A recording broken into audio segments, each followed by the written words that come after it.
Здравейте хора! В днешното видео, както сигурно разбрахте, днес ще пробвам тези солети с чили и лайм.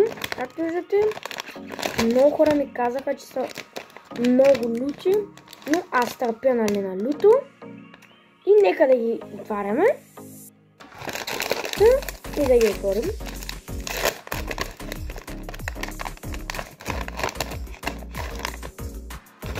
Хора, още полъха си миришат леко на люто. Още от полъха буквално. Аре, да пробваме една. 3, 2, 1.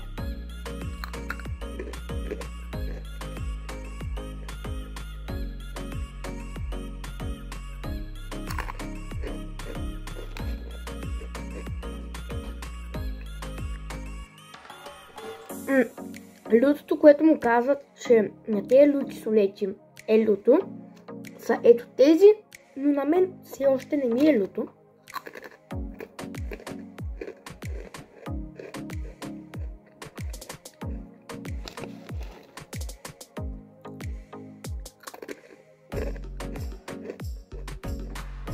Доста добре са си.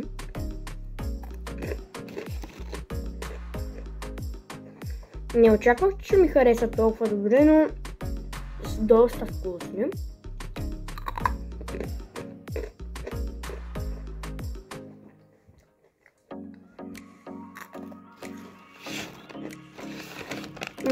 Имаше и други видове, но аз избрах да е тоя, защото има и лайм, и чили. Пък чилито и лайм се съчетават, нали? И става все по-гадно и по-гадно, и кисело, и люто. И да.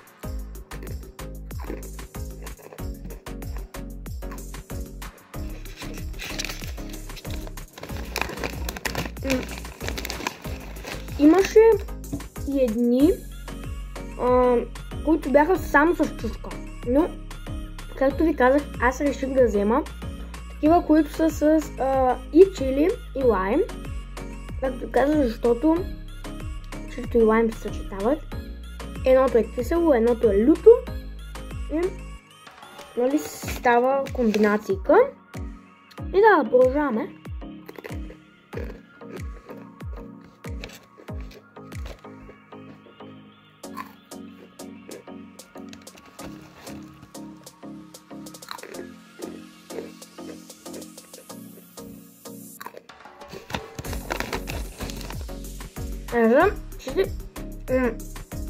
Пишете в коментарите дали ви сте ги пробвали или лайкнете видеото.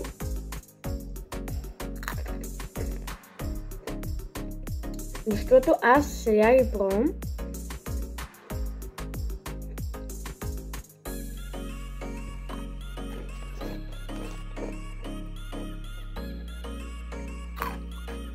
Много хора казват, както ви казах още в началото, че са много люти, но не е чак кой знае какво.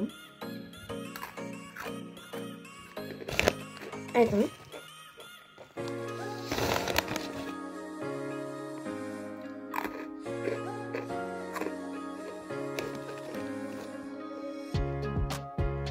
Не, въобще не е люто. Не съм пил вода, въобще не ми е люто, наистина.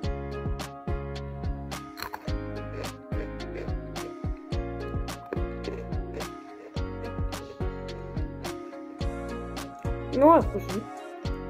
Даже ми харесва и на вкус.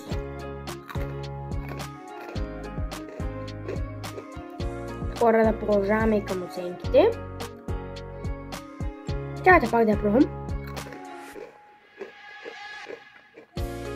Значи хора, харесва ми.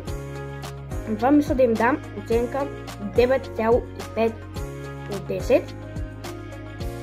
Не им дадох точно 10 от 10, защото искам да е още люто, а пак това не е изцяло люто. И да, тук ми се свърши видеото. Ако ви е харесало видеото, се абонирайте за канала, лайквайте, пасквайте лайка и айде, ще видим после.